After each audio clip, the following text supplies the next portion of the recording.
Bonjour, c'est Grégoire et aujourd'hui on va voir comment on peut qualifier automatiquement nos leads en passant par le chatbot de notre site internet. Donc HubSpot propose nativement un outil de création de chatbot qui s'appelle Chatflow. Donc pour le retrouver, il vous suffit de vous rendre dans l'onglet Conversation et de cliquer sur Chatflow. Et il va vous permettre de créer deux types de bots. Des bots classiques intégrés à votre site internet et des bots Facebook Messenger. Donc pourquoi c'est intéressant de créer des bots via HubSpot? C'est parce qu'en fait ils vont pouvoir interagir directement avec la manière dont on a construit notre portail. Donc par exemple quand on va demander une information à notre visiteur via notre chatbot, le chatbot va pouvoir directement inscrire cette information en tant que propriété sur leur fiche contact. Donc partant de ce principe-là, en fait on peut très bien créer une discussion avec un prospect ou un visiteur pour lui poser des questions qui vont permettre de qualifier notre lead en tant que lead qualifié ou non. Pourquoi faire ça? Donc déjà, ça nous permet d'avoir un deuxième point d'entrée, on va dire, pour générer des leads. Et aussi, ça nous permet de empêcher de saturer les demandes de rendez-vous des commerciaux. En gros, en passant par le chatbot, on peut s'assurer qu'un lead est qualifié avant de lui proposer un lien de prise de rendez-vous. Donc pour ce faire, c'est très simple. Il vous suffit de vous rendre dans l'onglet Chatflow et de créer un Chatflow. Donc suivant vos stratégies, vous allez choisir soit site internet, soit Facebook. Donc dans notre cas, on va choisir site internet, ce sera plus simple. Et HubSpot nous propose nativement différents types de chatbots. Donc on va retrouver les live chats, qui vont être en gros simplement une fenêtre pour discuter vous directement derrière votre ordinateur avec votre visiteur. On va pouvoir implémenter une knowledge base.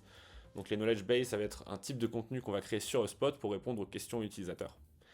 Mais ce qui va nous intéresser, c'est les bots. Donc dans les bots, on va avoir plusieurs types de bots. Donc je vous laisse lire les descriptions. Le problème, c'est que en fait, l'outil de création de chatbot d'HubSpot est pas très intuitif. Du coup, si la description s'éloigne un tout petit peu de ce que vous souhaitez faire sur HubSpot, je vous conseille de partir de zéro. Donc c'est ce qu'on va faire aujourd'hui. Et comme ça, on pourra vraiment voir comment ça fonctionne de créer un chatbot à partir de rien.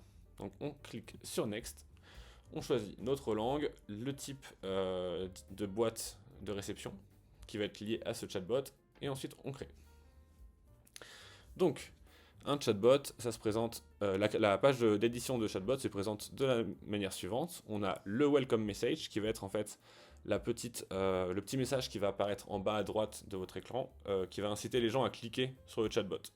Et ensuite, on a le premier example bot message qui, lui, va être le premier message qui va apparaître. Donc en fait, à partir de ça, on va pouvoir créer notre système de qualification automatique des leads. À savoir, quand on crée un chatbot, en fait, un bot va passer à l'étape suivante seulement lorsqu'il y aura une input du visiteur sur le chat. Donc par exemple, si le chatbot propose la phrase How can I help you today? Le visiteur devra taper quelque chose devra envoyer un message pour générer la prochaine étape qu'on va construire. Donc la première étape, je conseille, c'est de prendre ce premier message et le renommer. Donc par exemple, on va garder le How can I help you today? Et en fait, on peut voir qu'on peut rajouter des petites réponses. En fait, le fait de faire ça, ça va créer des petits boutons sur la fenêtre de dialogue qui va pouvoir empêcher le visiteur de taper des réponses manuelles et surtout d'orienter le visiteur vers les différentes options que le chatbot propose. Donc pour cet exemple, on va prendre un chatbot assez classique qui va pouvoir permettre de parler à un commercial. Il va pouvoir également réserver un meeting et il va pouvoir déterminer la qualification d'un lead ou non. Donc dans l'exemple, on va l'appeler Check My Eligibility. Vous voyez que en faisant ça, on empêche les leads de pouvoir répondre manuellement. Et comme c'est une question simplement de direction, on ne veut pas que le bouton qui a été cliqué apparaisse dans notre fiche contact. On n'a aucun intérêt à faire ça. Donc on sauvegarde et déjà on a un premier message qui va apparaître et qui va proposer 3 types de parcours. Comment ça se fonctionne? En fait, l'idée c'est que quand on reclique dessus et qu'on va dans les réponses, on peut cliquer sur Go to Action Based on Réponse. En fait, ça va être simplement un système de logique de action déroule vers une autre action et on va les mapper ensemble. Donc les deux premières qui étaient juste un exemple, on va le faire simplement. Donc Talk to Someone, on va cliquer ici pour déterminer quelle action va suivre si la personne clique sur Talk to Someone. On voit qu'ici, on a simplement une action qui est déjà créée, exemple bot message, mais c'est pas celle qu'on veut, donc on va créer une nouvelle action. On clique, et on voit qu'ici, on a plein de possibilités qui ressemblent un peu à celles d'un workflow, mais en moins poussé bien évidemment. Et donc, pour Talk to Someone, ce qu'on voulait, c'était envoyer ça à un membre de l'équipe. Donc en cliquant sur ce bouton-là, ça va simplement rediriger le lead vers soit son contact owner, soit un lead qui est connecté à l'instant T, et qui va permettre en fait, simplement de proposer le visiteur une conversation avec un réel humain. Donc on clique là-dessus, on l'appelle comme on le souhaite. De toute façon, c'est un nom interne pour se rappeler du nom de l'action. On va l'assigner à un specific user, par exemple, et on va choisir de le donner à Grégoire. On peut personnaliser tous les messages, donc si quelqu'un est disponible, si quelqu'un n'est pas disponible, et si le lead n'a pas de contact owner affilié. On sauvegarde, et on voit que ici, on a notre première action qui est mappée. Ensuite, book a meeting, on va reprendre le même concept. On clique sur continuer vers une nouvelle action. On voit que ici, notre action talk to someone est apparue, mais on va devoir créer celle de book a meeting. On clique et on arrive ici, book a meeting dans la partie sales. On choisit ça, on donne un nom, toujours interne.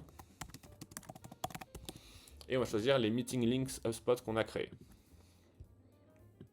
Et on sauvegarde. Maintenant, ce qui va nous intéresser, c'est tout ce discours qui va permettre de qualifier le lead ou non. Donc ça va être le bouton Check My Eligibility. On clique sur Continue to Next Action, et en fait, ce qui va se passer, c'est qu'on va devoir poser maintenant nos questions avec le bouton Ask Question pour déterminer la qualification d'un lead ou non. Dans ces cas-là, en fait, ce qui va se passer, c'est que toutes les réponses enregistrées par notre visiteur, on veut les récupérer dans sa fiche profil, comme ça, dans sa fiche contact. Comme ça, en fait, on a une trace de tout ce qui s'est dit, et on peut vraiment les qualifier derrière avec un workflow de qualification, par exemple. L'idée, ça va être de poser une question. La première question à poser, c'est très important, c'est la question de l'email. Parce que l'email agit comme un identificateur unique pour un contact. Du coup, à partir du moment où on demande l'email à un lead, ça va créer sa fiche profil et on va pouvoir renseigner toutes les informations. Donc simplement, on clique sur l'email. On peut modifier le texte si besoin. On n'a pas besoin d'ajouter des réponses rapides puisque c'est un champ single text, ça va être un champ email. Et on va sauvegarder. On sauvegarde, et qu'est-ce qu'on voit? On voit qu'on a créé 3 champs différents. Donc si la réponse est Any of Talk to Someone, ça va lancer un chat à Grégoire. Si c'est Book a Meeting, ça va lancer la fenêtre de Book a Meeting. Et si c'est Check My Eligibility, ça va du coup poser la question de l'email. On peut le tenter. Je veux parler à quelqu'un. Ça m'a créé une nouvelle tâche parce que je suis Grégoire et je ne suis pas disponible, du coup ça a mis fin au message. On va recommencer. On va cliquer sur Book a Meeting et ça me propose directement le lien de ma prise de rendez-vous et je vais pouvoir du coup sélectionner l'heure, le jour, etc.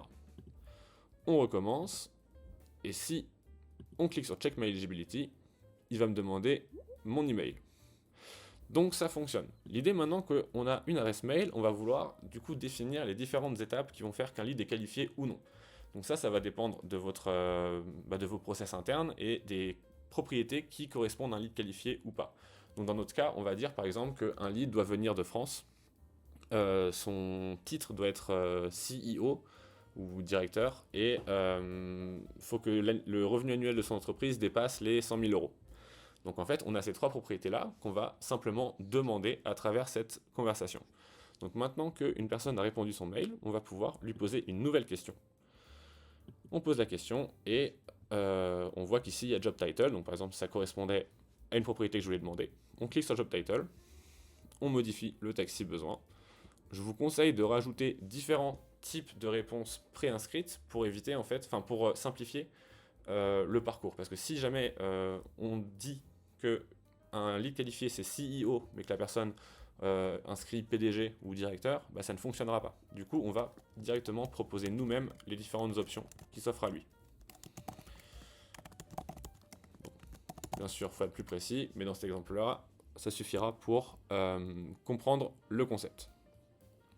Et on veut que ça sauvegarde la propriété sur job title. Donc en gros, quand la personne va cliquer sur CEO, automatiquement son job title dans sa fiche contact va être mis à jour par CEO. On sauvegarde, et du coup, on a la deuxième étape. Maintenant, comme on veut qualifier un lead, ce qui va se passer, c'est qu'on va vouloir on va vouloir faire continuer la qualification pour ceux qui cliquent sur CEO, et on va vouloir dire aux autres, désolé, vous n'êtes pas qualifié. Pour ce faire, c'est très simple. On clique là-dessus.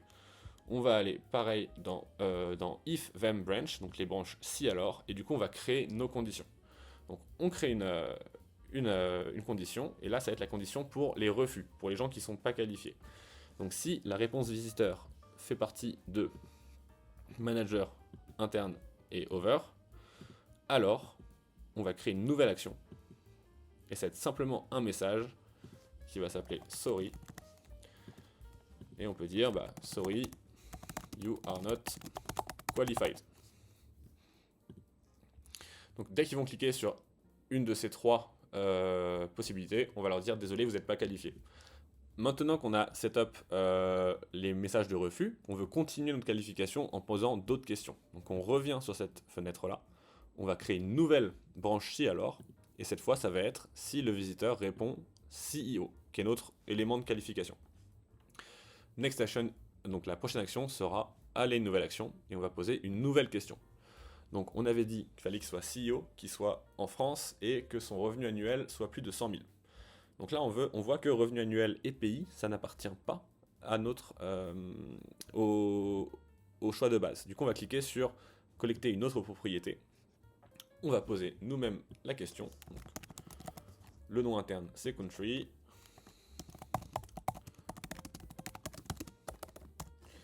Et on va, pareil, proposer différents types de réponses. Donc, par exemple, France, UK, Italie, Spain, over.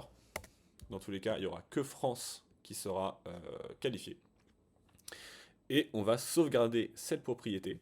On clique ici dans la propriété de pays. On sauvegarde et on a notre deuxième question de poser. Donc si la réponse est CEO, alors posez la question d'où venez-vous. Ah, ça n'a pas fonctionné par exemple.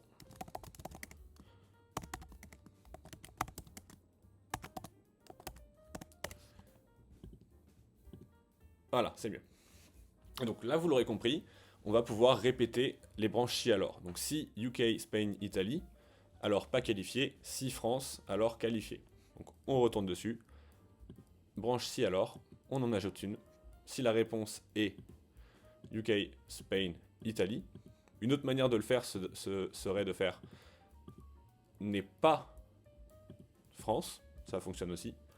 Alors, et ici on voit qu'on peut remettre le message d'excuse. En fait, c'est pas comme les workflows que ça va être chronologique, c'est une action quand elle est créée, on peut faire des allers-retours avec cette dernière. Du coup, comme on a déjà créé un message d'excuse, on va pouvoir rediriger ces personnes vers ce message d'excuse.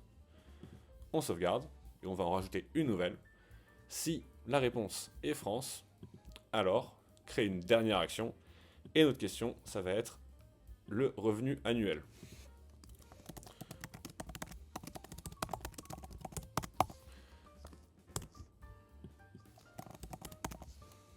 On pose notre question, on va mettre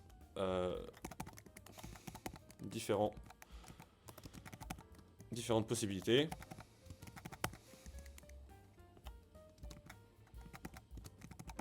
Et plus de 1 million que l'on va assigner à la propriété annual revenue. Ah, faut recommencer du coup. C'est ce qui a fait que ça n'a pas marché la première fois.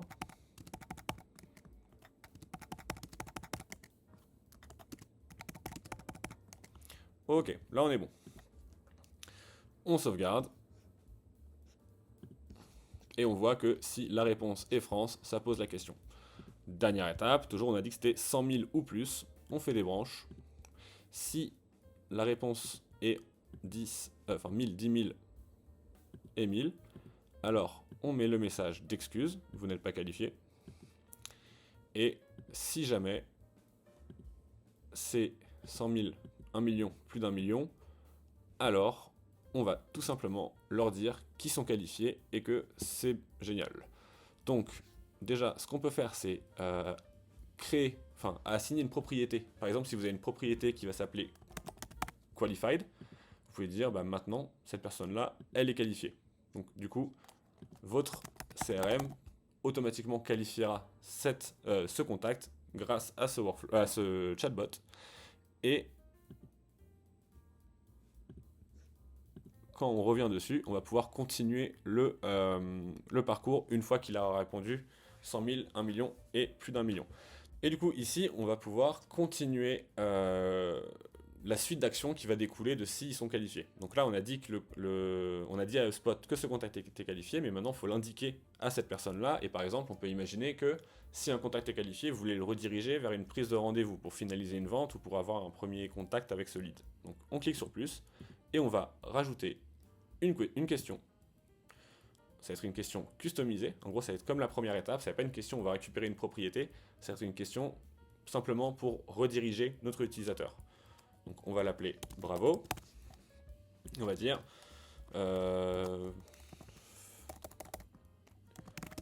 You are qualified. Pardon. Do you want to book. On va faire quelque chose de plus joli, pardon. Donc, you are qualified. On rajoute un message, donc ça va faire un peu l'effet d'une personne qui envoie plusieurs messages à la suite des autres. Do you want to book a meeting? Et ici, on va simplement dire yes, no. On sauvegarde. Si la personne choisit non, on va pouvoir simplement faire un message de OK, bye, par exemple. Et si la personne répond oui, on va pouvoir le rediriger vers une fenêtre de Book a Meeting. Donc, Qualified Meeting. On choisit notre lien correspondant. Et voilà. Donc, en faisant ça, on va pouvoir tester notre chatbot. Check my eligibility. On va me demander mon adresse mail.